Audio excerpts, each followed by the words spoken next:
We're about to start a new Star Wars show, but before that, we do need to look back at 2024.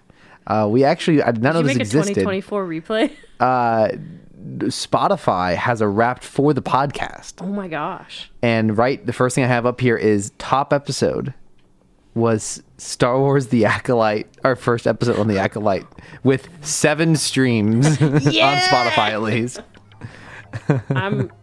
It was streamed 133% more than your average episode. Ever wondered who your audience is? Yeah, we know him. His name's Caleb. Star Wars, Transformers, Godzilla, animation, whatever else.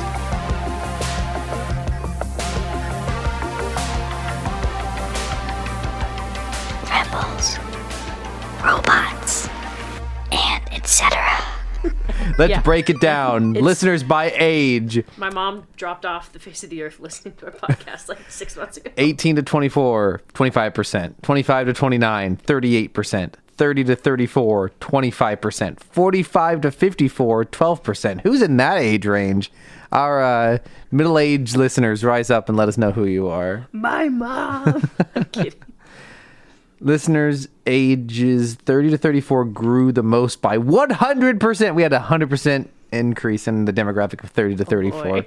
Well, neither of us are 30 yet. I don't know who that is. Oh gosh, maybe my coworkers. They always kind of mention sometimes that they're gonna. I might know. Sometimes I plug this to my random friend groups and they actually pull it up. And then they're immediately turned off by the length of episodes. They're like, yeah. Oh my gosh. In 2024, your show traveled the globe. You were streamed in 4 countries. Okay, so obviously U.S. Ireland. What did we talk about previously? Ireland, China. Singapore? No. I can't remember. Let's see if it tells me. United States was your top country. Whoa! USA! Your youngest listeners are from the United States. This is incredibly unhelpful. Your oldest are from Australia. Our youngest is actually probably the 9-year-old in the room with us, our editor. She's that demographic. So apparently the 45 to 50-year-olds are from Australia. So welcome, middle-aged Australians. Good day, mates. Well, now you've just alienated the entire Australian fan base. All 7 people in the country. Oh, here's some other shows that our listeners love. I have never heard of these. Oh, I've heard of one. Oh no, I'm blaming Caleb. I'm calling you out for what number 3 is. I don't know about these other 2. Are you going to read them to me or not? Dr. John Delaney show, Deloney, Delonay. I have no idea. Jack Matt's Happy Hour. Don't know what that is. Number 3, The Ben Shapiro Show. Thanks, Caleb. Gosh, The Fellas Podcast and Duolingo Spanish Podcast. Well, hola. Okay, you can really see that Caleb's influencing this a lot. What our listeners also listen to. Number 1, Indie Christian. Number 2, CCM. Do you know what that is? I don't know what that is. Do you know? No. Contemporary Christian music. Oh. Pop punk. This has got Caleb written all over it. Audiobook genres. Number 1 only, history. Your fans have entered the conversation. Our ratings. There was shut up. This is our conversation. It's our podcast. Our conversation. It's Starformers night. Welcome to Rebels and Robots episode. I don't know what number it is. I'm Cameron. I'm Rachel. And this is our bi-weekly chat about Star Wars and Transformers. And whatever else we both want to talk about. This is a Star Wars episode. We are so back. We are so back. It's Skeleton Crew.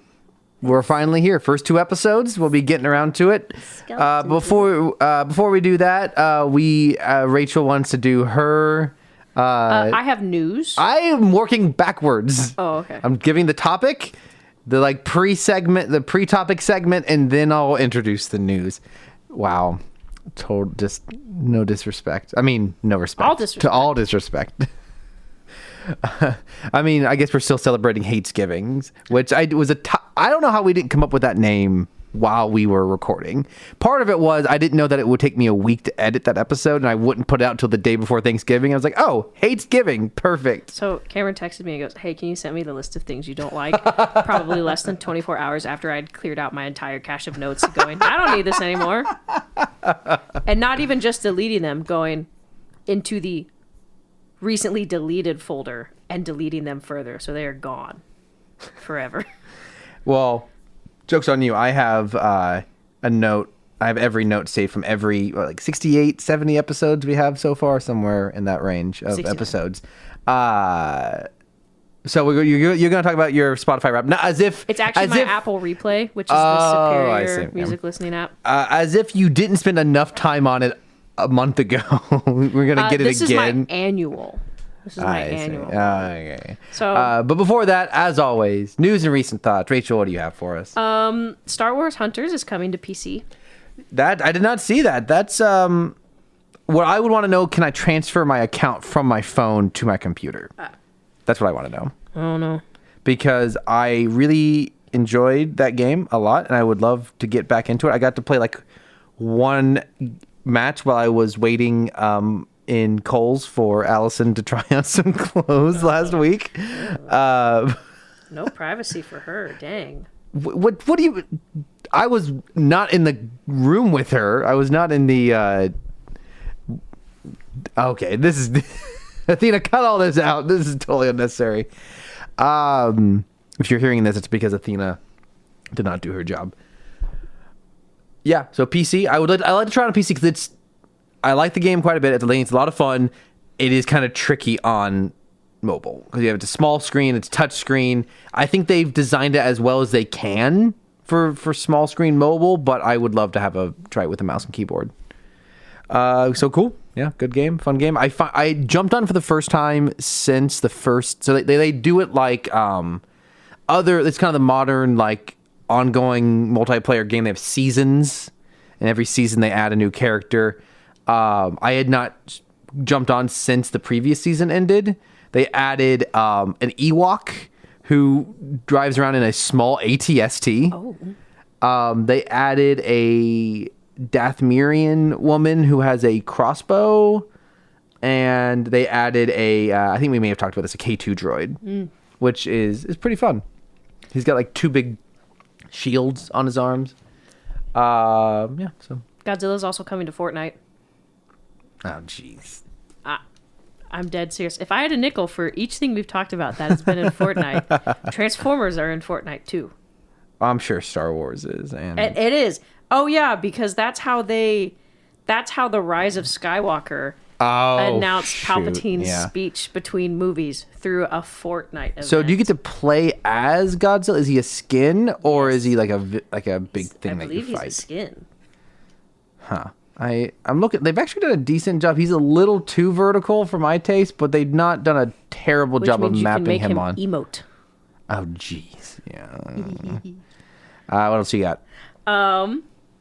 So, if you haven't been listening to the podcast, which is a lot of people, you've heard me talk about how I like to collect those art of books. Yeah. And I've asked multiple times if we're going to get one for Transformers 1. This image circulated on Twitter with a book, The Art of Transformers 1. However, it comes with a note from Josh Cooley, the director, and so they said this book was actually given as a promo to the people who worked on the film.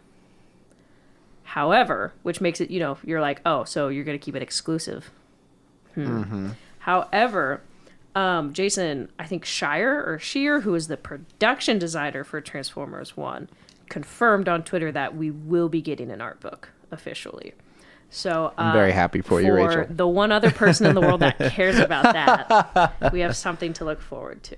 Very good. No, sorry. you go. This is not news, but an interesting little tidbit. I was watching the film Monty Python's Life of Brian, which is a comedy about a man living in the early 1st century. And I figured out as I was scrolling through IMDb, the actor Kenneth Kalloy is in the movie. He played Admiral Piet in the original trilogy, one of the main Imperial officers. Do you want to take any sort of shot about like what historical figure he might play in Life of Brian if it's first century? They make him Jesus. He plays Jesus. Oh gosh. It's a very small part. It's like one scene, and it's while he's doing the Sermon on the Mount, and he's in the distance, and you barely see him and you barely hear him. But just the fact that Admiral Piet played Jesus is just hysterical to me. That's all I have. I have picked up an item off the table. Oh, yes. So this is what we teased at the end of last episode. So if you know me, I like to spend money. And sometimes companies do collaborations with Hasbro. And so in honor of Transformers 1, Hasbro came out with Transformers merchandise. No, sorry. Did you know Hasbro has Transformers merchandise? Hasbro collaborated with Converse to come out with custom Converse merchandise. So me going, I have money, bought custom Converse high tops. And just go to the website and click around because they have some, they have a couple different characters to choose from. You can have Optimus Prime, Rodimus Prime, Bumblebee, and then for the Decepticons you have Starscream, Soundwave, Megatron, you know, kind of the big threes. But you can design through various colors from like red, gray, like yellow, purple. And so I customed mine and they're not matching. So on the left Converse, I'm watching Cameron's eyes glaze over. I got Rodimus on one side, and you can get words as well. I got robots in disguise in the rubber part. And you have this cool kind of Cybertron style design on the other side. And on the other one, I have Optimus Prime in the same Cybertron design. So big fan. They look good. They're a good look. They're a fun look. They're aggressively 80s. Like I got this and I was like, man, am I Marty McFly? Which is very 80s. Converse and Transformers G1. They're a good look. I think you'll be the talk of the office when you wear them to work someday. Thanks. So anyways, moving on to the superior music listening platform. The annual Apple Replay also came out today. And so I was just going to talk about some of the top songs and albums that were on my 2024 replay, which I thought was kind of funny. Cameron already knows a little bit of my top artist, and my top song and my top album, which were all the same artist, which I'm not going to talk about because it's not podcast related. But my top 5 song of the whole year is Hyperspace Jump from Ahsoka. That's great. That's that album from Ahsoka. Because of you, that album is in my top albums for the year. Nice. It is followed by Kung Fu Panda 4's It's Pronounced Skadoosh at number 6. We then have Eulogy from Andor at number 7, which came out over 2 years ago. I've got Hans Zimmer. That's slightly related because we've talked to him about him on the podcast, so he is podcast canon. He's podcast he's my 3rd for the year. My 11th song is I'm the Dragon Warrior from Kung Fu Panda 4. And then my 15th song, because they cap at 15, is Divine from Godzilla -1. Very nice. I really need to go back and listen to that soundtrack. Yes, you do. I think it is very funny because it also gives you kind of monthly top artists. And some of my monthly top artists were Kevin Kiner, Nicholas Bertel, Hans Zimmer twice. And then the other actual 8 months were all an entirely different band. It's very good. Andor is actually my 5th album. Ahsoka was 3, Andor was 5. My albums, my 2nd album was the Hans Zimmer live concert from this year. Very good. My 4th top album, Godzilla -1. My Nice. 5th top album, Kung Fu Panda 4. My 6th album is Godzilla King of the Monsters soundtrack, which came out 5 years ago. Hey, man, if it's good, it's good. It becomes timeless. And then the last one related to the podcast is coming in at number 12 out of 15, the Transformers 1 soundtrack, which is pretty impressive that it made it Sure. onto my replay, considering Yeah. it had 2 months to do That's so true. That's so true. I mean, it really had a fourth quarter play there. You know who doesn't have fourth quarter plays? My preferred NFL team. Outside the purview of this podcast. I guess. Very nice. Anything else to share about That was it. from I that? just thought That's it was. fun. I just think it's funny that the King of the Monster soundtrack is still in. It's in the top 10 too. If it hadn't been for this specific album that you guys don't get to see, I would have had an entirely different Wrapped. But this album just like grabbed me by the neck and strangled me for 6 months straight. Well, cool. Well, I think that means that it's time to move on Skeleton Crew. to this week's topic. Uncle Owen and Aunt Beru. The newest Disney Plus live action show, Ahsoka. Now, why did I say Ahsoka? We were sitting here talking about they Ahsoka. did just announce that's now available for Steelbook purchase. Oh, Blu-ray. yeah. I did put the Andor one on the Andor Steelbook on my Christmas list. Mom, if you're listening, she knows. I also put Godzilla -1 on my list too. If anyone wants to buy it for me, family who's listening, aka my mom. You said she doesn't listen anymore. She does have access to my list though. So, Skeleton Crew, new Star Wars show taking place sometime after episode 6 on what we learn is a mysterious planet called At-Aten. Hey, I think it's AT in. Yeah, or it's the Twitter, it's a planet created by Twitter. Or Named after one of Elon Musk's kids. they can be At-Aten and we're podcasting. That's us. Casting. So it is about a 4 young, 10 to 11-year-old ish on this planet of Minors. yes. You got the main young boy. His name is Wim. He reads about Jedi. He plays with Jedi toys. He wants to be a Jedi. Same. So we pretty much just have Rey again to some degree, at least how Rey was in Force Awakens. We have any average child. we have a blue elephant boy named Newell. No, but he is not. What? He's the same species as Max Rebo. I was about to say, is he? I don't think so. That I want to figure that out. What's his name? Newell, Newl. It auto-corrected to New Star Wars. Man, it is not.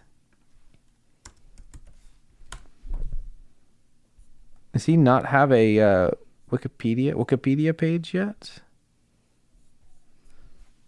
Thought this would be a lot easier to look up. He is not an Ortolan. Christopher Ford has clarified he is a member that Neil is a member of an original species. Oh, it's Neil. My phone auto-corrected to, or I just simply misspelled the wrong word. Neil. That sounds way better. Though also sounds a lot more common. This says that the show is taking place around 9 ABY, which means it's 9 years after episode 4, which means it's like roughly 4 years after. Episode 4? Yeah. You mean episode 6? No, 9 ABY, after the Battle of Yavin, which means it's 9 years after episode 4. Battle of Yavin is episode 4. Yes, but so 9 years.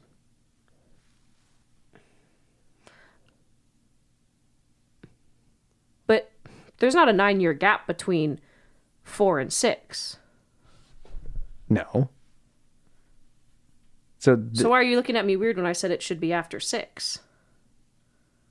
it's 9 years after episode 4. Yes, so it should also be Like sometime 4, post Return of the Jedi. too. I thought you said, don't you mean after episode 4? Episode 6. Yeah, I said it is around 9 years after yes, ABY. which I thought it was weird that you would pick the beginning of the trilogy. That is the years they give. That is it doesn't give me the years after episode 6. It gives me the years after episode 4. That's all I have All I have is the numbers they give me. That is the given timeline, given like year increments. Now, how many years after is episode 6? Because I don't know how many years episode 6 is after episode 4. I think it's 3 years. So it's probably 3 years. It's probably it's either 3 or 4 years between 5 and 7. 4 years, 4 ABY. So it's 5 years after Return of the Jedi. There you go. And I'm trying to find his species, if it has it. I don't... Descriptive information. Species. Neil's species. Yeah. So it's not been named. So he's not the same as Max Rebo. So there's 2 different blue elephant species in Star Wars. Yeah. Minimum.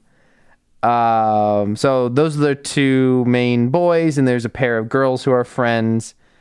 And their name is Fern, who mom is some sort of superintendent, some sort of, or like she has like some sort of title like that in the city, in the school system. I'm not sure what she is, some sort of politician or bureaucrat. And she's somewhat rebellious. She likes to drive around in her hover bike and be reckless and whatnot. And her best friend is named KB. It's unclear. We do not see anything else about her. We don't know if she is an actual cyborg, kind of like Lobot. She's just got like modifications. Yeah, or she's just like, I feel like the show's She's kind one of the mods from Book of Boba Fett. That would be very odd to me for someone that young to be like that, unless they were born with some sort of Maybe issue. it's just like the same equivalent when you like pierce infants' ears. Interesting. But I could also foresee it coming down the line that like she takes it all off at some point, and none of it is like she wants people to think she's a cyborg. I feel like this show's going to kind of play into like adolescent. It kind of feels like all these characters are kind of like putting up a front, other than Neil. Neil's kind of your typical sidekick best friend who's like very innocent but also very pure, whereas Wim, Fern, and KB strike me as like adolescent people who are starting to go through puberty, who are trying to find their identity. Wim wants to be a Jedi. Fern wants to be like a rebel / like freedom fighter. And KB, I get the sense she wants to be like less human. She might just be a cyborg person, but I could totally foresee later in the show. Look cool. I mean, that's also very possible. She has this visor up a lot, but like, for example, she has the visor off. And she's like looking at these like little creatures later in the show, and she's really amazed by it. And then she gets scared, and she immediately puts the visor down. It kind of feels like this defense mechanism, whether it is biologically part of her or not. We also have SM-33, who is their droid companion, who we'll discuss in a minute.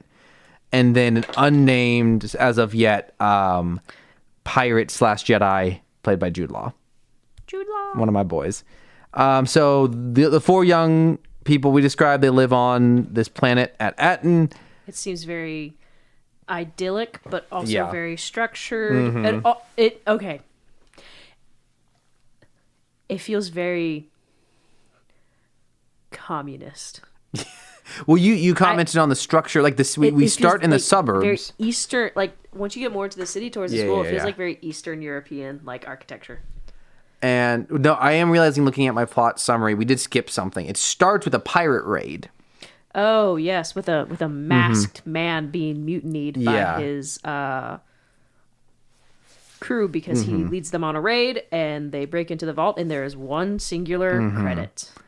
And the man who leads the mutiny that we later see has become the captain of the ship is a wolf man named Brutus. And we see various other aliens, a lot of very high level practical effects. Like, as opposed to like someone like Neil, for example, who's an elephant boy, who is a practical effect, but oftentimes his mouth will be CGI. Yeah, there were some times I was like, that's CGI. A lot of the Wolfman is just pure practical effects. There are a lot of a lot of practical aliens in this movie or show. And like, I guess what the difference is, I very much remember one of the very first promotional bits of footage they did for like Force Awakens was J.J. Abrams with this like very cool looking practical alien, but this alien was later just in the background. I feel like there was that's always been a big selling point that they've tried to push for the new Star Wars, is this emphasis on practical effects. But I'm now realizing a lot of the time those practical effects were very much background. which is still great, which still makes the world feel real, but oftentimes any sort of like front-facing alien was oftentimes still CGI or heavily CGI augmented, and honestly, not that many aliens. This show, on the other hand, like half the classroom is practical aliens. We have a lot of like close-ups of practical aliens because it, like, if you have a practical alien but they're not close up, they don't really need to be like articulate in their face or anything. When they are cutting these close-ups of these various puppets and or people in costumes, they have articulate faces, and it's another level. And it's probably the best thing about the show so far, in my opinion. But so we had the mutiny. We don't technically see who the captain is, but it's pretty obviously Jude Law's character, who we meet at the very end of episode 2. Then we cut to the suburbs. Wim's dad works too much. Do you remember what he said his dad does? He's a surveyor? I don't specifically He works for a remember. factory. He works in a factory. It is very so they're definitely influenced by the New Republic. I'm fairly certain it's mentioned, but the main like thing that the kids are preparing for is their placement tests. Yes. And they're like 11, and depending on what they score on the placement test is what's going to basically define their work for the rest of their life on this planet. They call it the great work, right? Which that's actually a good point. So there's, to kind of skip ahead, spoil a little bit to make this conversation a little easier. Once they leave the planet, we figure out At-Aten is a like mythical, legendary planet that people don't think exists. It's kind of like Treasure Planet. It seemed to be. It's supposedly this place that doesn't exist is full of treasure. Which retroactively, I'm glad you mentioned the great work. Thanks, I kind of forgot about that. What the heck does that mean? A lot of the way they present this planet, we're kind of used to things in Star Wars not making sense. Like they'll mention a cultural event or a job title, and like, oh, I don't know exactly what that means, but I can like intuit. I can project my life or my society onto this planet and guess what they mean by that. The great work I just kind of assumed was what they described as just like working. It's their bureaucracy. I think it's their. Well, maybe not. I mean, there's a lot we don't know about this planet. The great work could be that they are. Why is this planet, like, there's a lot we don't know that we can't even answer. Why is this planet missing? Why is no one allowed to leave or come? Why is it supposedly full of treasure? That could connect to whatever this great work is. Are they looking for something? Are they researching something? That is to say, what I think is kind of clever about this is that the first episode gives you a lot of information without actually giving you information. You take that for granted. You just kind of just skim past it and you don't really ask questions because, like, oh, it's Star Wars. We're not going to spend a lot of time on this planet. We know. You know, when we hyperspace away at the end of the first episode, we're like, oh, we're kind of done with At-Aten. At-Aten doesn't really matter anymore. Well, We get to the second one. It suddenly is a lot important. So that first episode retroactively is actually potentially laying the groundwork for a lot of what the show will actually be about. The first episode essentially boils down to meeting our main cast of kids. Yes. And Wim finds what he thinks is a buried Jedi temple in a restricted area of At-Aten, which I also thought was quite interesting. The woods were restricted. Yes. And so he tells Neil that they're gonna go dig it up. He gets in trouble for being truant because he was late to class, the placement test. That's how he finds it.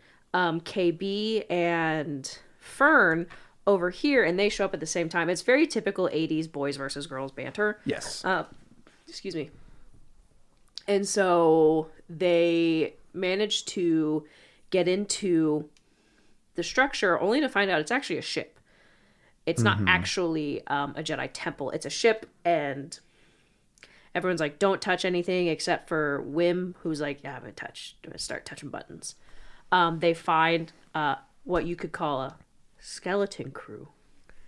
There are dead bodies in the ship. Real fast, just to fill in a few slots that we missed. Fern's mom is the undersecretary, whatever that means. She is the same. I for some reason she looked different in both. It was the clothing, but I was I could be wrong, but I'm pretty certain that is her mom too. But I was just sticking with the plot really quick. Yeah, I just and Wim's dad is a. Oh, sorry, I thought I had it. Systems coordinator. Okay. Okay. Anyways. So, the ship actually seals them inside, so they're trying to find a way out. And they manage to start power again to the ship. Wim presses a button, and it activates the ship in its entirety, like on autopilot, and it just full sends out of the atmosphere. And very nearly kills the kids because Yeah, they're trying to get nearly out, kills- and the ship flips right side up, yeah. and they nearly fall out. And And it jumps into hyperspace basically, yeah, and that's kind of where it ends. We've kind of talked about this, no one can get in or out. I noticed there's a scene where the dad is returning from home when before he finds out Wim snuck out to go find that quote unquote Jedi temple. It's a shot of the sky, and there's a red flashing gridlock over the entirety of the sky. And so when the kids are leaving, they're like, oh my gosh, the barrier, like, we're gonna freak out. Well, they get actually past the barrier with no problem, unless it damaged the ship, and I just didn't catch. Well, I guess on a two question: either the ship is like a pirate ship that can sneak past shields or something, or the barrier is a lie. Yeah, it's one just of the there two. for visual threats. So that's basically like the first episode. We get our introduction to the punky little kids. Yeah, a couple notes about the first episode. I don't want to be too negative. I thought it was fine, but I think my main takeaways were mostly negative. First thought, I think to go just quickly back to what you just said about the scene where the kids were almost falling out of the ship. I think that concerns me for the whole show because that sequence theoretically should work, but did not land for me. So they're all like, Wim is falling out of the ship. The other three kids have his arm and they're trying to pull him up. And it just never felt like those kids were in that environment. I think also what didn't help that scene is the dad. Sure. The dad like comes upon them as the ship is lifting out, and he's like not. So the dad is supposed to be reacting to watching his son being whisked away in an unknown ship, and he's just like. He's like, not reacting accordingly. It's very surface level. Like the whole performance is, and you know what? I mean, I think this is the trickiness. This happens with almost every streaming show. Is you get the first few episodes and there's some sort of mystery, and people start speculating, and it feels like by the end, a lot of things people thought were like clues just end up being mistakes or plot holes or just things that aren't very good. So it's kind of hard to know. It could be that his dad is a robot, or his dad, like, they're mind wiping people, or like there could be something at the end that we don't know that is very much informing his dad's performance, or it could just be a bad performance. Like, it's hard to know one way or the other because we know there's stuff they're hiding from us. I think the other thing, and I don't like to harp on child actors because they are children. I do. I think for the most part, I actually really enjoy. I don't know who plays Neil. I enjoyed his voice performances. I thought he was very genuine. There were times where I thought Wim's actor was a little flat or too much. Flat or hammy. There was not really like an in they kind of between. oscillate. Yeah. I thought KB was fine for the most part. She's like, it's very like 80s stereotype. Yep. Neil's the anxious little nerd. Yep.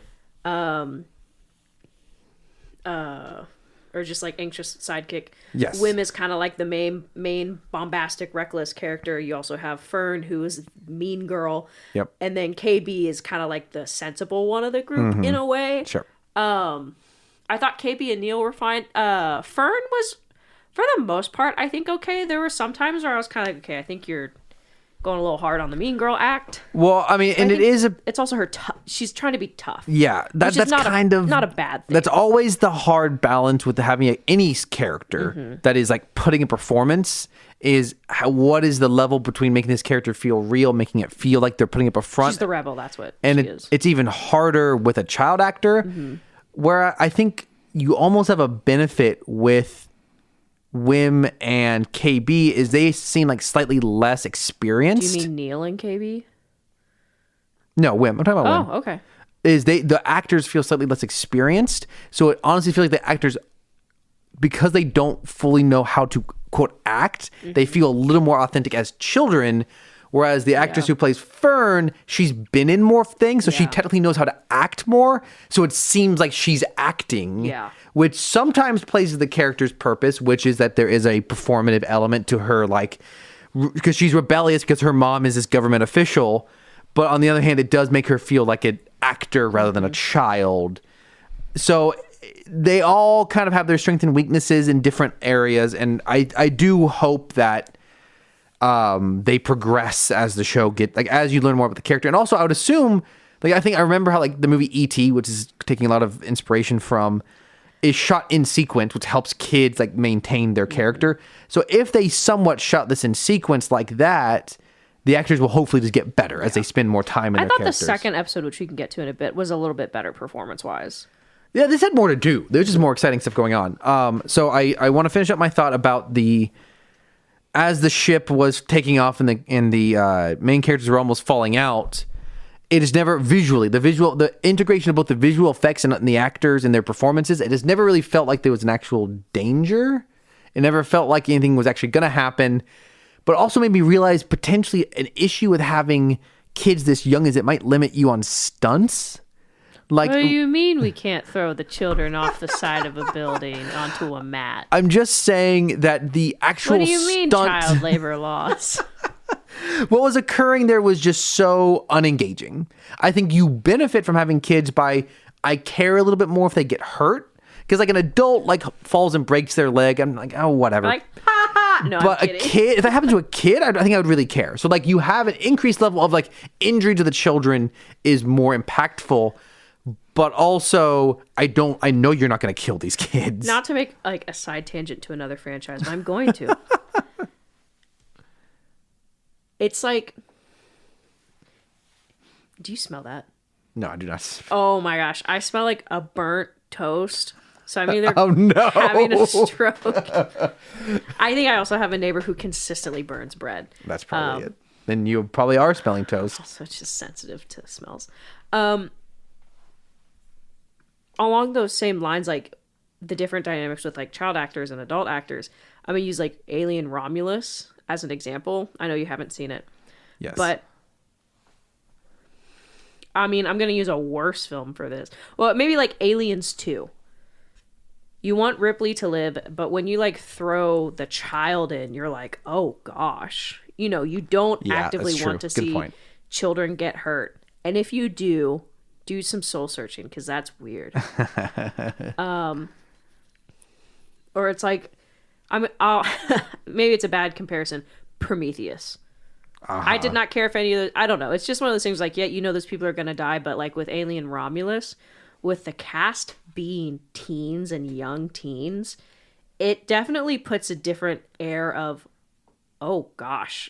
I remember sitting in the theater, because I enjoy the Alien movies, but really kind of going, am I going to see a bunch of teenagers eviscerated on screen? Ooh, yeah. Because that's interesting. And spoilers, yes. It's a very different, it's just kind of okay. There's just some different stakes. Just different. Well done or medium rare? Microwaved. Oh, no. Or think of it in the Kenobi show. Darth Vader's just running his way through the villagers. And we're okay, yeah, whatever. And then he kills a 14-year-old.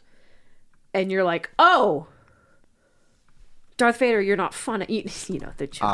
That's not fun anymore. So, or even just probably when people saw Revenge of the Sith for the first time, it's so memed on, the youngling scene. But watching that probably for the first time ever is pretty jarring. Oh, absolutely. With the cutaway that Anakin Skywalker is going to kill a bunch of 6-year-olds. If that. So there's definitely, I think having child actors can limit it.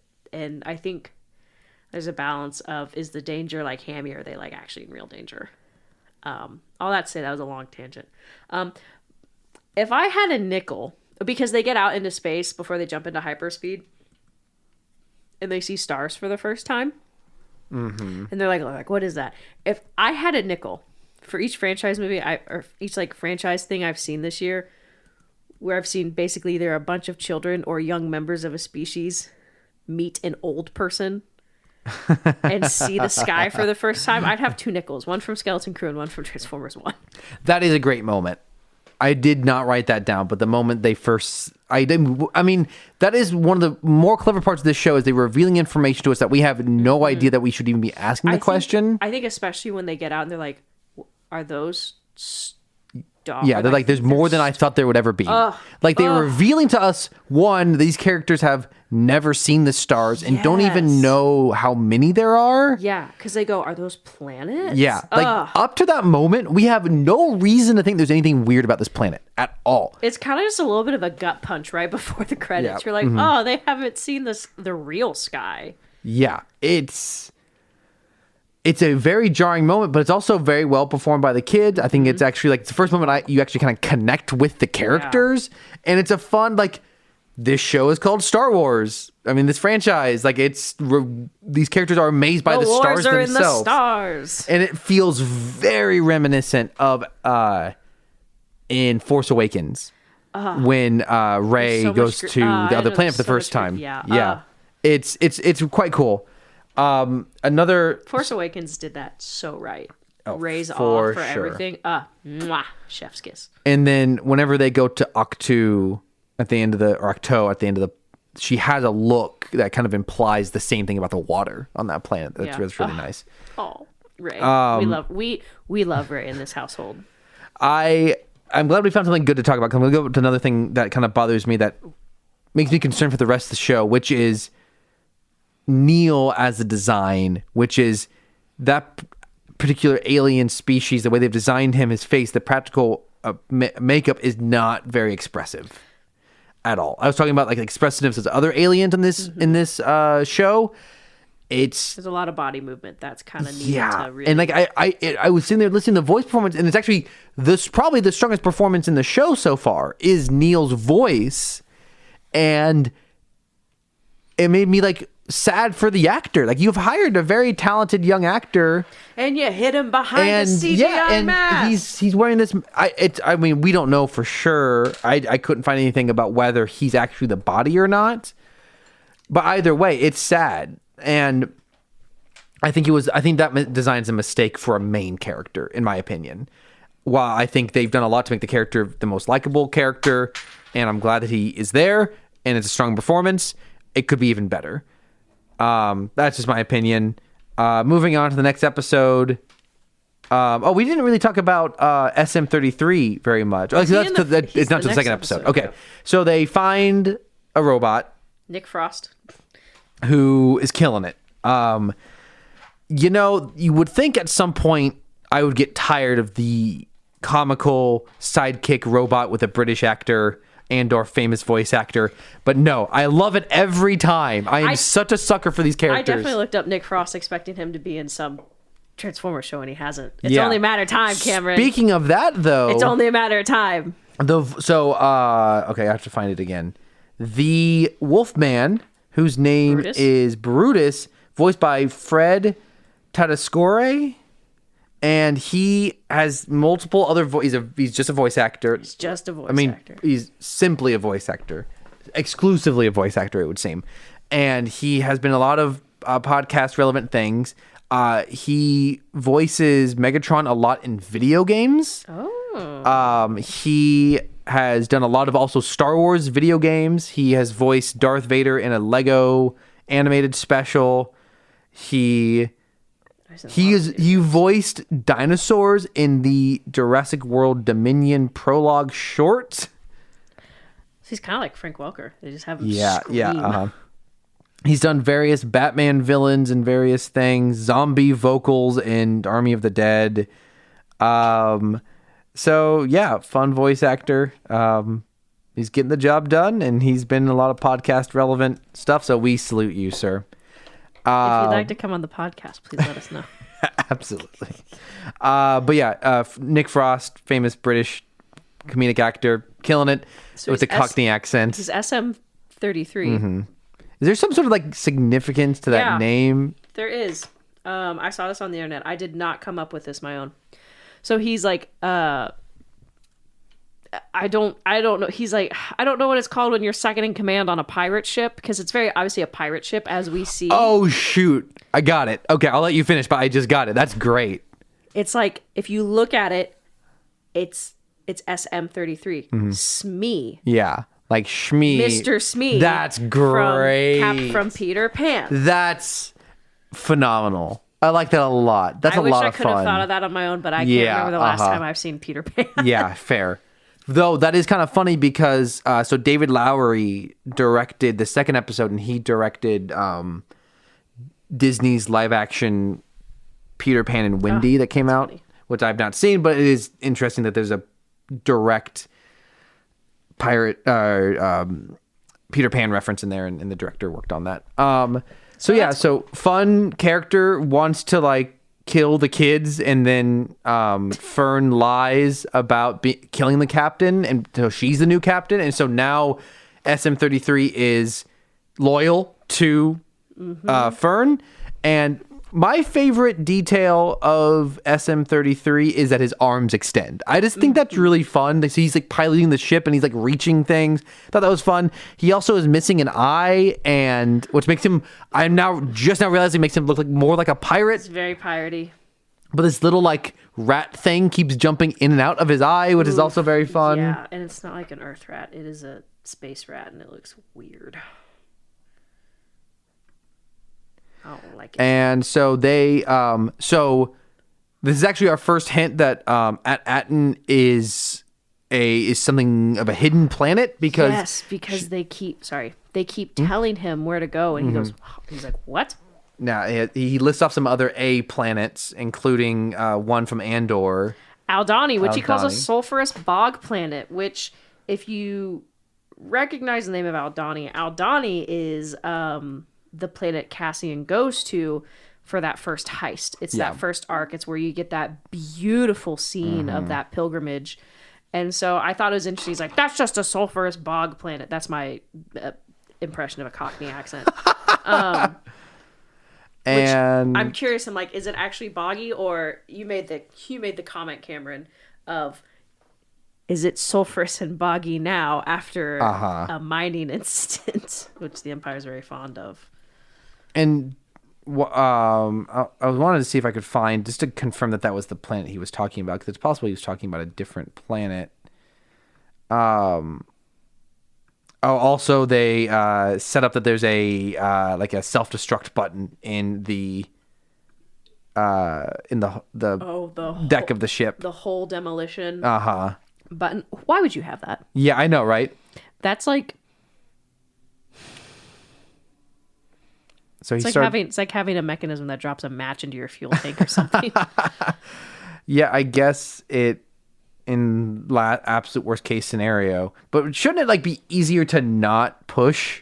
I mean, easier, like should be harder to push. I know. If this was a Mandalorian episode, Grogu would have pressed it.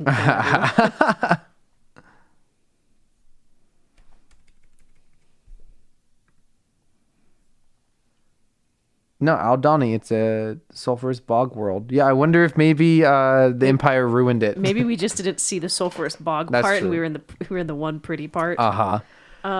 So they're like, we need to leave. We need to go somewhere. And Robot and Smee, I'm just gonna call him Smee. It's like, I can't get you there, but I can get you a place where you can get directions. And they're like, okay, take us. And he takes them to a place called Port Borga, which is not a ship station. It's a pirate.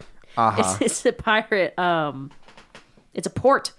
I think Port Borga sounds like Tortuga from Pirates of the Caribbean. Yes, absolutely. And probably in real life, I guess. I don't know. Is Tortuga a real place? I should have looked that up. Someone correct me. And so they just get a real place. So they just kind of spend some time exploring around the port, which is sorry. No, yeah, you got it. Not a place for children. And it's kind of amazing they don't get nabbed immediately. I know. There's one thing to note is Wim has his lunch money on him, which are a bunch of thin golden credits. And they are bright gold. And if you notice, they are very different from the New Republic credit that is found at the beginning of the first episode by the pirates. That one is square.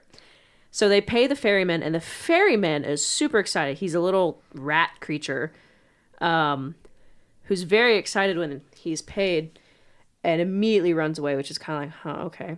So the boys and girls immediately get,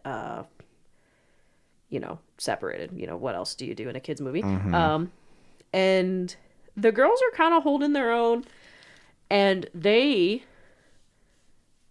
actually get pulled they pass a building and they're like, we should not go in there. Because it's a brothel. That's what it is. It's a brothel. It's very obvious. One of the, I don't know, she's not she's a humanoid. She follows them and she kind of grabs them and she's like, what are you doing here? I liked her. I was like, good on you for like grabbing these two young girls and kind of being like, why are you at this pirate port? And they're like, we're from Atten, and she this is our first hint. She goes, you're gonna have to come up with something better than that. And it's kind of like, huh, okay, that's the second mention that no one knows what Atten is. We cut back to the boys, and they have decided to get food. And Wim pays with this gold credit. Mm-hmm. And it immediately catches the attention of everyone around him. And I think the cook asks, where did you get this Old Republic credit? Mm-hmm. And immediately starts trying to scam him. He's like, this actually isn't enough, blah, blah, blah. So you can tell it's obviously very valuable. And I think it's interesting that he said Old Republic. So there's a couple of Old Republics it could be. That could be like pre-Empire, kind of prequel Republic. Or like, even like, I don't know if it'd be even before then. Mm-hmm. But it's not current currency. And so, they're all trying to kind of scam poor Wim, and he causes a fire in the kitchen and runs away. And I totally forgot to say before it kind of gets to the climax, they ask him where they're from after they see the money. He goes, Atten, and they all laugh at them. And that's where it's first revealed that treasure planet, or, that mythical treasure planet. And the kids are confused because it's all they've known. They throw soup over the cook to get away because they're basically going to try to rob these kids. They run away. Chaos ensues. The kids all meet up again. And they get chased by Urkel. Yeah. I knew I recognized that actor. That was Urkel? Yeah. Oh my gosh. So they get chased by all the pirates and they kind of get cornered. And then... And this is the same pirates from the beginning of the show. Yes, it is the same pirates from the beginning. I'm sorry, I should have said that. You kind of start to see them peppered throughout the scenes prior. And then SM-33 shows up and wipes the floor with everyone. Yeah, I like that. I thought that maybe, because obviously anything pretty childish like this builds something up, either it's going to subvert in one way or the other. They're building up the scene. And I was thinking they were building up for us to assume this is an invincible robot. He's going to kick butt and he's going to collapse. But no, he actually does just take him out. Yeah. And I really enjoyed that. I think I was actually very intrigued because he packs quite a punch. But his main, he's got two circles, like little tiny shields on his arm that deflect blaster shots. But they are also hot. Oh, yeah. He pins a guy against the wall and presses it up and it burns him, which is horrible. So they are working to get back to the ship, trying to pay the ferryman, and then Brutus shows up and absolutely just like wrecks SM-33 with a single shot. So, because Urkel snitched on him. Gosh. Did I do that? Yes. Yes. So the kids get, taken prisoner by the pirates because those kids are pretty interesting. They are apparently, at least one of them is filthy rich somehow. And they keep saying they're from this mythical planet that no one's ever been able to find that's full of treasure. So they get put in the brig. Kids are trying to convince the little rat that lived in SM-33's head to help them because Neil picked him up and kept him. And then our mysterious friend Jude Law is revealed, and he seemingly uses the Force to pick up the key and pull it in. And all he asks is that he takes them with him. What I like about this moment is instead of just like CGIing a key just hovering over to them, it seems like they did it practically. It did, because it wasn't super smooth. It was just kind of like... Exactly. Or at the very least, they went through the effort to make it look practical, even if it was purely CGI, which makes it feel real. Like, that's a great touch. Which is interesting, because it wasn't so smooth and seamless. It makes me wonder if it was actually the Force, or if he's like...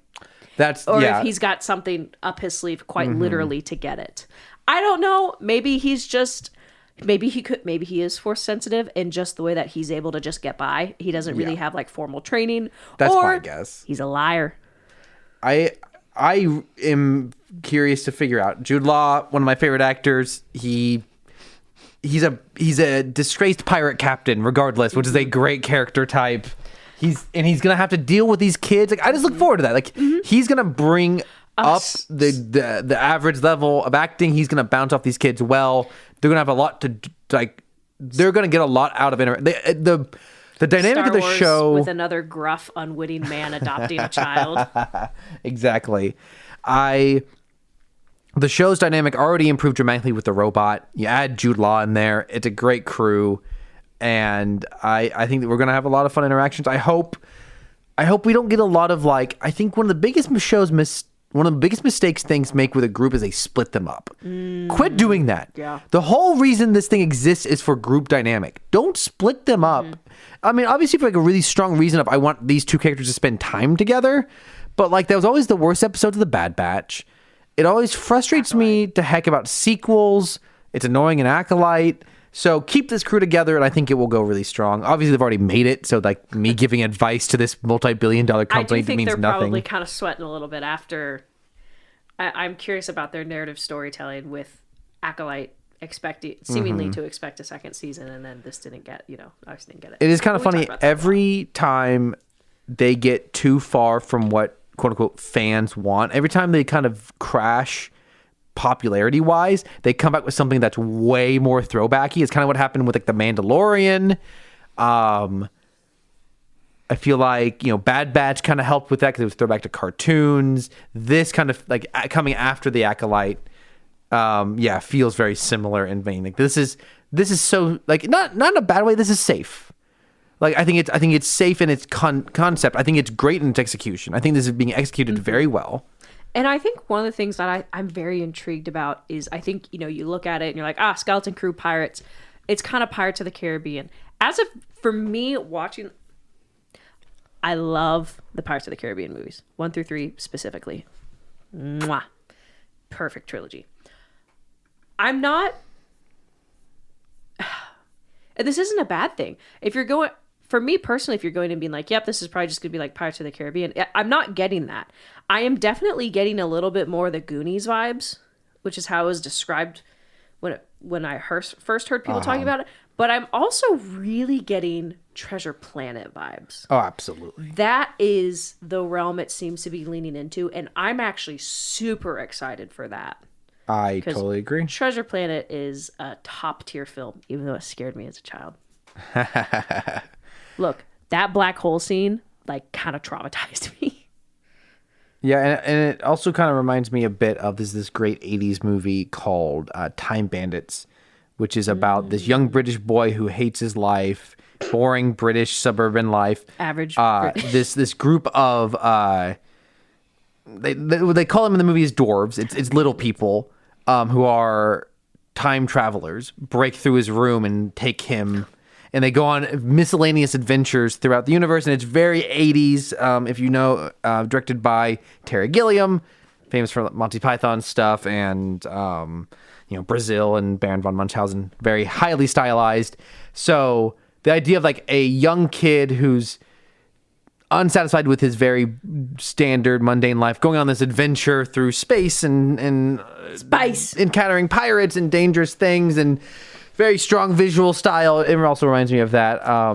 So whereas I think it would be very easy to get, I feel like we've been in, even by time Stranger Things came out in 2016. The 80s thing had been going on for a while. So I'm so glad there's no Stranger Things kids in this show. It feels like we are 15 years into this obsession with the 80s, and it could get old real fast. But that is where Star Wars came from, though. So it is. I think Star Wars can get away with it because it is fundamental to the DNA of this franchise, and they've sprinkled it in, they've pulled it in pieces, but this feels like the first Star Wars thing to be like really firmly and at least in a specific kind of 80s, which is like the kid adventure.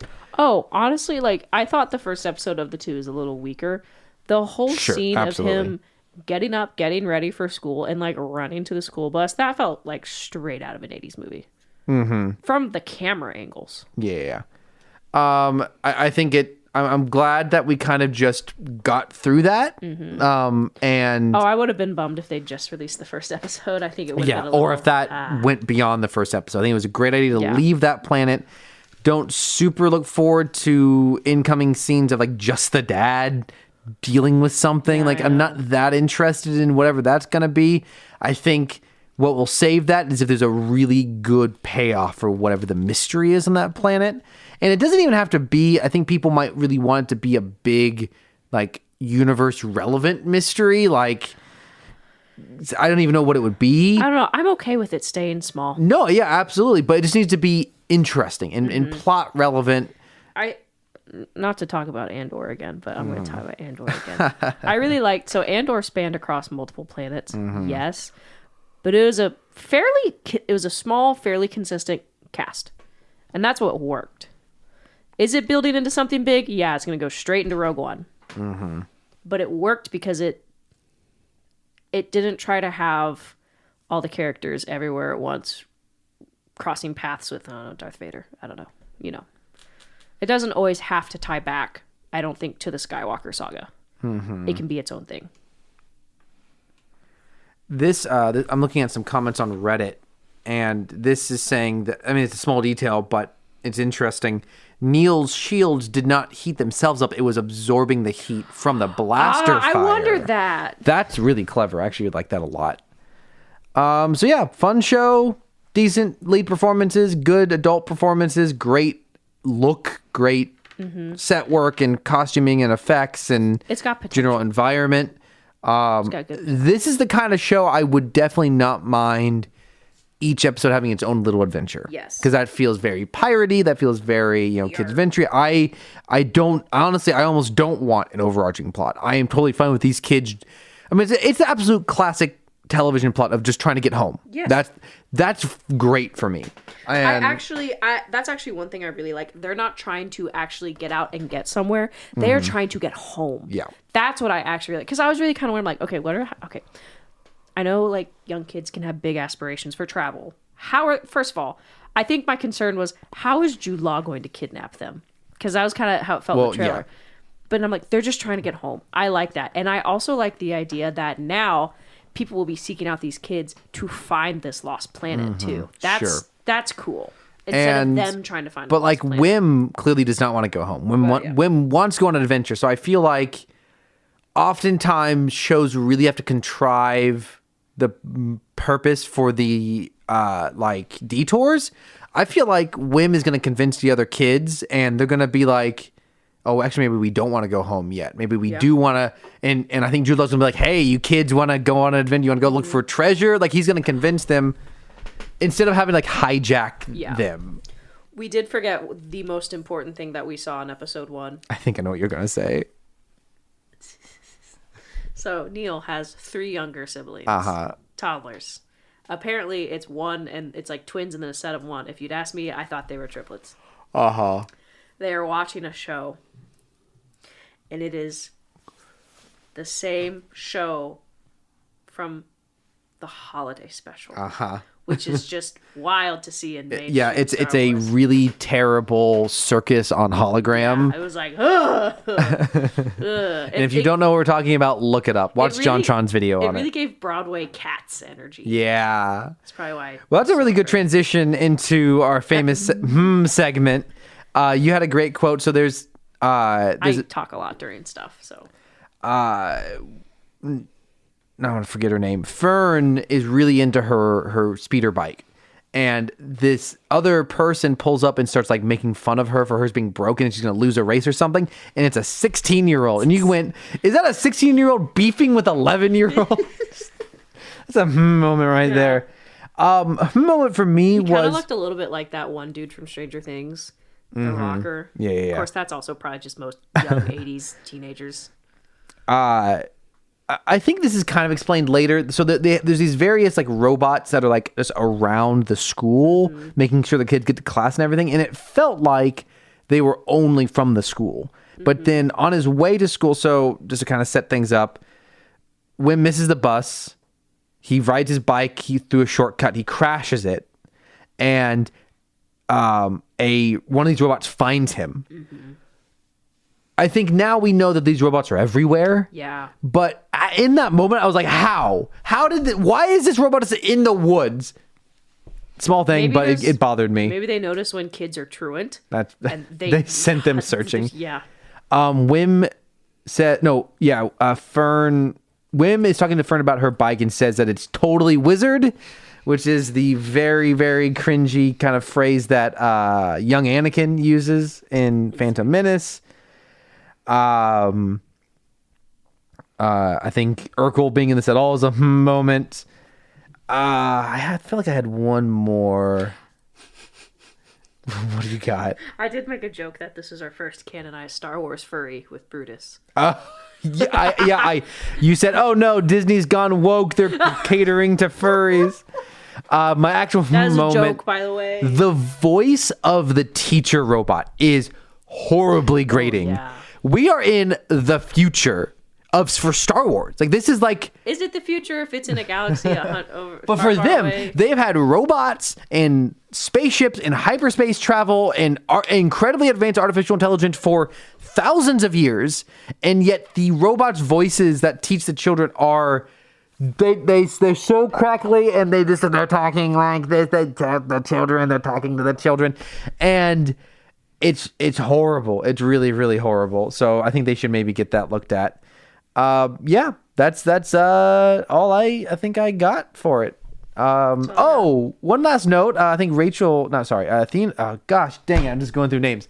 Megan will really appreciate this.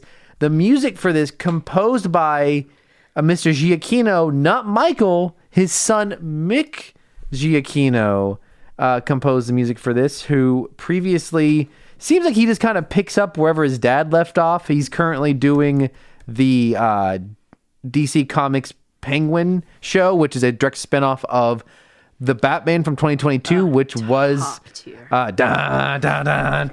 a good movie. Which was Michael Giacchino.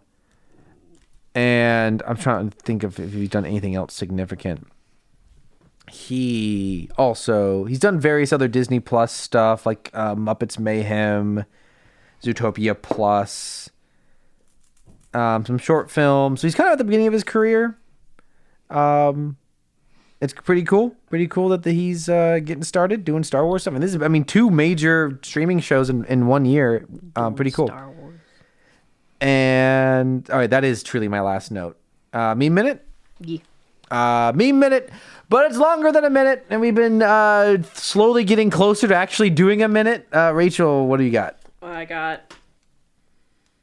have 3 videos and 5 memes. All right, let's do it. This is TikTok. If you are ever on the internet this summer, there's obviously, if you saw Inside Out 2, they talk about the new emotions. So, uh-oh. Starscream. I like it. I like it a lot. It is the new emotion meme with G1 Starscream. It's just the scream. I'm I relate to here that a for little it. bit too I'm hard. here for it. I love it. What else you got? Oh my gosh. So this is I saved this TikTok to my phone because I thought it was so funny.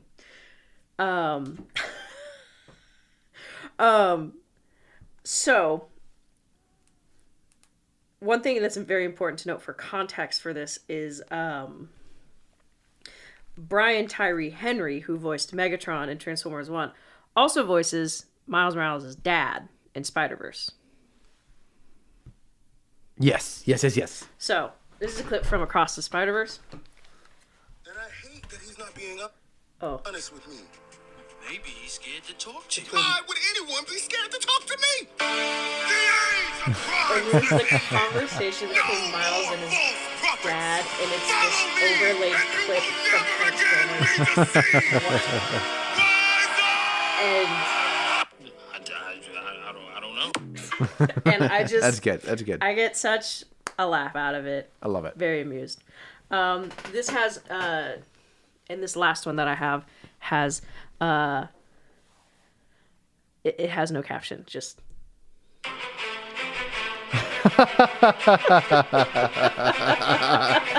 It's a cat sitting on his back haunches with his claws up, and he's got a bit of a Godzilla look to him. and there is a very obviously red arrow pointing to a PNG of Godzilla in the same pose. So good. All right, now it's just memes. You got Just any? memes. I have no memes this week. Oh, Look, if I don't see them, if I don't find them, I can't got no memes. I'm meme poor. It's just a song. No, it's not just a song, and it's Anakin. It's Anakin's betrayal. Nice. From Revenge of the Sith. Which was actually surprisingly not. Okay, do you know what? After seeing that album art, I'm going to go on a tangent here. I'm going to use my meme minute moment to talk about not a meme, but something that frustrates the crap out of me is that different versions of the Star Wars soundtrack have different tracks, and they have different versions on different streaming platforms. So I can't always find the exact song that I want, or it's under a different name. It's so bizarre to me. Is this where Anakin's betrayal is also Anakin's dark deeds? No, not that. It's more with the original trilogy. Just there's just different versions. Like it's like they'll like sometimes combine different tracks or have them as different tracks separately, or they'll rename them, or they'll like put 3 tracks together, or they won't even have certain tracks on there. It just, I feel like there needs to be like one universal version. First off, don't combine them. I don't need different tracks from different scenes to be one track on there. Keep them separate. Keep their names consistent. Don't not have tracks. Give me as many tracks as you have. I don't know. It's just super annoying. So, complain minute, more like. Thank you for sharing your TED Talk. Complainment? Anyways. Shout out to Cool Imperial Designs from Star Wars spin-offs. Gotta be one of my favorite genders. It's just a bunch of examples of I want to see the cool designs. Yeah, because the like various stormtroopers. So you got the shore trooper. Then you've got the like snow trooper from Solo, which is kind of a variant of the shore trooper from Rogue One. Dark trooper from Rogue One, whatever he's called. Yeah. The obviously, this has got to be. Well, maybe it's not. Who is this? That's not Phasma. I thought it was Phasma at first. I think those are the stormtroopers from Solo. That would make sense. And Yeah. that That's definitely what this is. Yeah, the like mud troopers or whatever they are. Ugh. Are these the Mandalorian troopers? Maybe, I don't know. Good look though. And these are like, Those are the tank troopers. yeah, just good looks. Good. They make good mwah. toys, don't they? I feel attacked by that statement. I don't know what you're talking about, where you can visually see the hover tank trooper on my shelf, Cameron. Oh yes.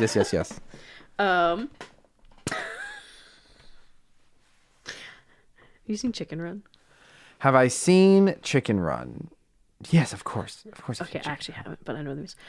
We're going back in time to the first Cybertronians to take their transformation cocks out of their chests. This is not from Chicken Run. That's if I had to guess, it's heavily edited. It's that meme from the we're going back to the first Thanksgiving to take turkeys off the menu. It's Freebird. Okay, I'm sorry. They're turkeys. Too many animated that is a bird films. 2010 CGI animated movie, whereas anyways, it's a Chicken Run is about chickens and it's stop motion. It's claymation and it's from 2000. Yes. Different movies. I'm sorry. So there are a lot of animated bird films. I'm not surprised that you're an expert on them. I hate you. But it is so much. The meme is a Sentinel Prime meme from Transformers 1. So That's good. That's good. That's a good joke. Good joke. Everything is Well, see, now I want to know what Freebirds is about. Is that what Freebirds is about? Do they travel back in time to the first Thanksgiving in Freebirds? Because if that's what the movie's about, I think this is an underrated classic. Isn't it an allegory for like concentration camps? Or maybe I'm thinking. What the heck is this movie maybe about? I'm thinking Chicken Run.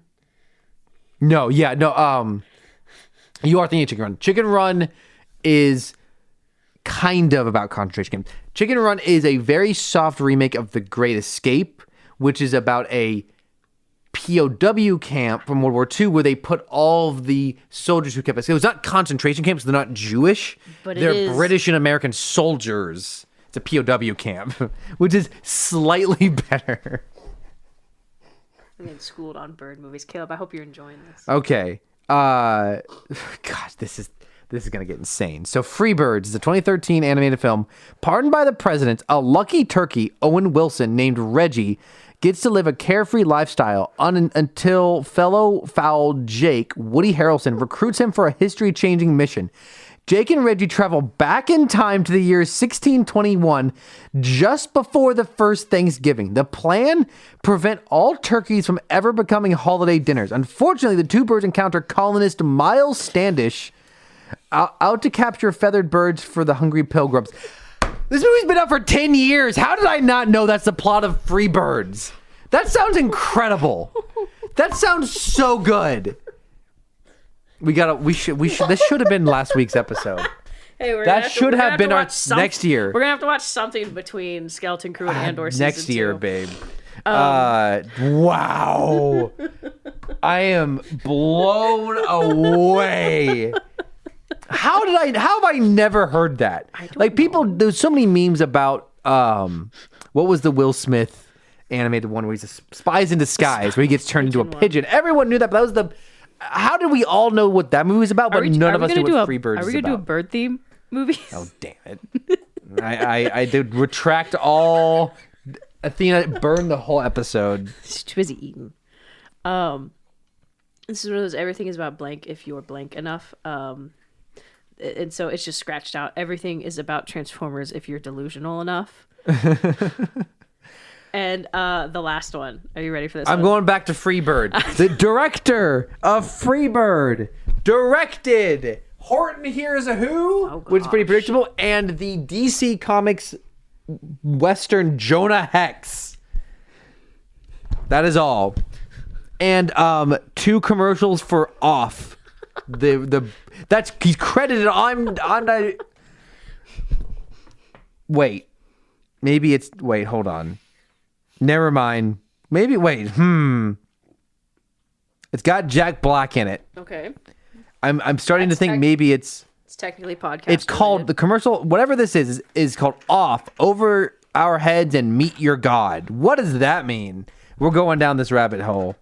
Bird hole. For his 59th birthday, singer Keith Morris had one wish: to go skydiving with his band Off. Well, this is 7 minutes. So this has nothing to do with the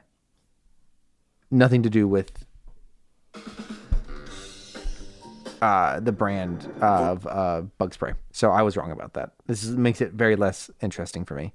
Anyways, I have one more meme. Show me your meme. This is the last one. Ah, jeez. I'll let you explain that. I refuse. How can I explain it? How can I find the words? It's the Weezer album. Weezer. I think it's just Weezer.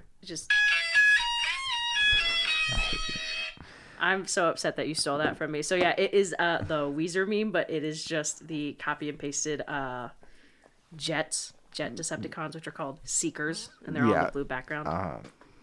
Good. No, actually, not good. Bad. Terrible. Athena, burn this whole episode. This is going to be a lost episode.